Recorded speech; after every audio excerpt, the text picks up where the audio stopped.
Okay, any 2 by 2 symmetric matrix is characterized by the fact that this component above the diagonal equals this component below the diagonal.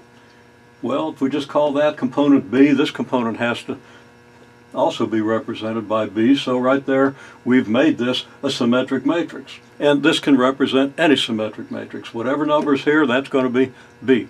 Whatever numbers are on the diagonal don't affect the symmetry, but that's going to be A and C.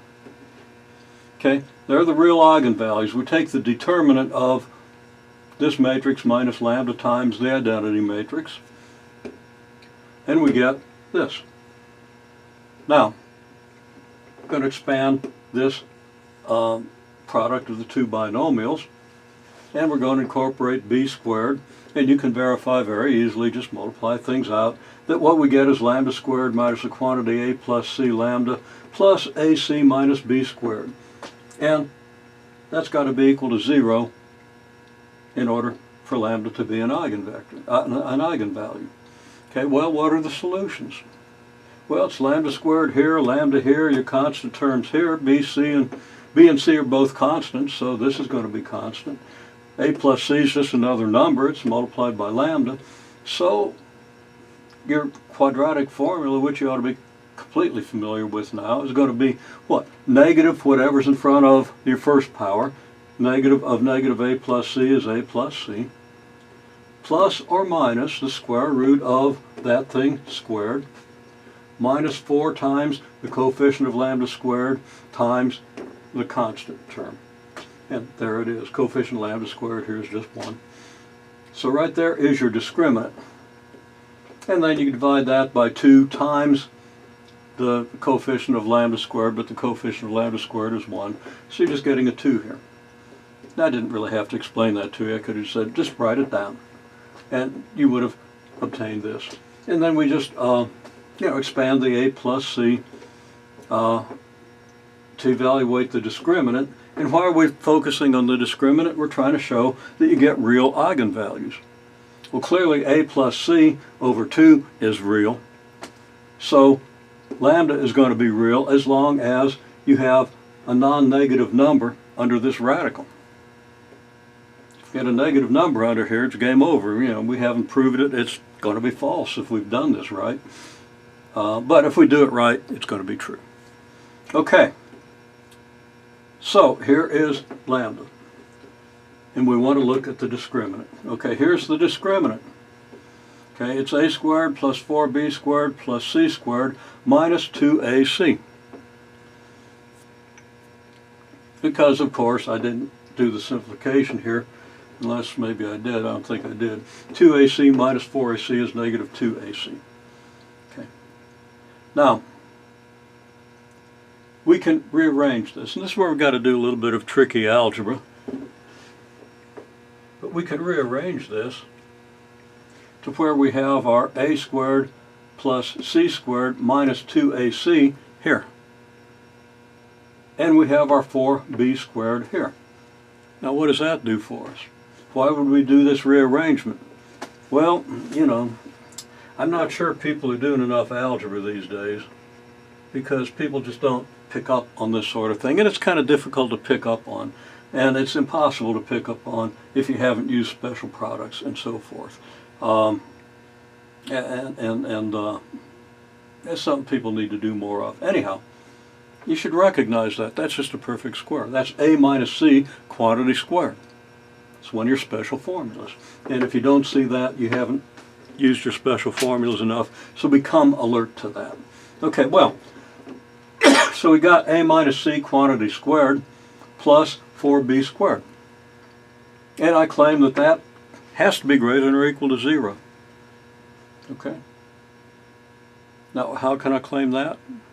Well, look at it. I know that can't be negative. How? Okay, well, I'm squaring a minus c. When you square a number, you don't get a negative, do you? You get a positive, or if the number happens to be 0, you get 0, but you don't get a negative. And b squared also has to be positive, or 0. Can't be negative. So when you multiply it by 4, it can't be negative. So you're adding two things that can't be negative. The sum can't be negative. So these things add up to something that's not negative, and that proves that this expression here is a real number. Might have radicals in it and stuff, very likely will, but it is a real number. So you have real eigenvalues.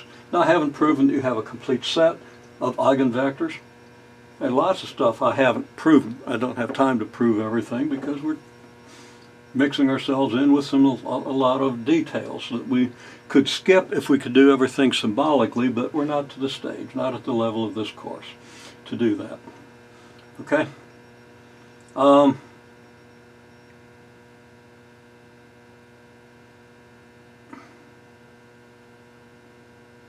then I've written something out here. I'm not even sure what I was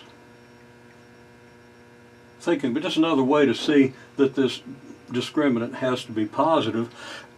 I just go say that a minus lambda times c minus lambda expands out to this, as you see. And the discriminant is this minus 4ac, a plus c squared minus 4ac, and it isn't even a, it's minus 4ac, and then you got minus 4b squared.